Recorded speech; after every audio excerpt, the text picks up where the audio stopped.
Pernah tak rasa gaji baru saja masuk, tiba-tiba habis? Nak tahu punca dan penyelesaian masalah ini? Jika anda antara orang yang sering hadapi masalah ini, tonton video ini sampai habis. Boleh save dan share untuk rujukan akan datang. Banyak orang selalu rasa gaji tak cukup. Namun hakikatnya, masalah sebenar bukanlah pada pendapatan, tapi pada pengurusan. Dapat duit gaji tetapi bocor, bukan disebabkan oleh dompet koyak, tetapi kerana duit keluar tanpa sedar, tanpa kawalan. Paling menakutkan, kita sendiri tak tahu ke mana duit tu lesap.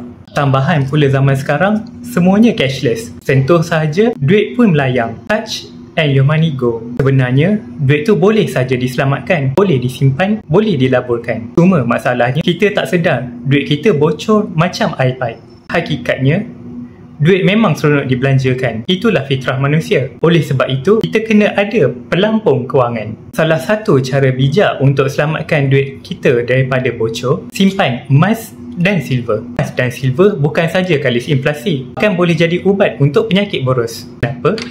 Kerana emas dan silver tak macam duit. Emas dan silver ni seronoknya apabila dimiliki dan disimpan. Kita takkan jual emas dan silver hanya semata-mata nak beli langsir baharu atau tukar sofa. Apabila simpan emas dan silver, kita akan rasa sayang nak cairkan. Ada masa untuk bertenang. Emas dan silver boleh jadi tabungan sebenar. Contohnya, kalau kita simpan RM300 tunai sebulan, silap hari bulan, tinggal RM30 saja ujung bulan, dek bocor, boros berbelanja. Namun, apabila kita simpan RM300 dalam bentuk emas dan silver, kita sayang nak cairkannya. Jadi, kalau rasa simpanan selalu bocor, boleh cuba simpan emas dan silver pula. Kadang-kadang, bukan kita tak boleh menyimpan, cuma cara simpanan kita kurang tepat. Dapat sesuatu? Nak mula simpan emas dan silver dengan ilmu? Saya sedia bimbing dan bantu. Rujuk pin video atau klik link di bio dan hubungi saya untuk bimbingan.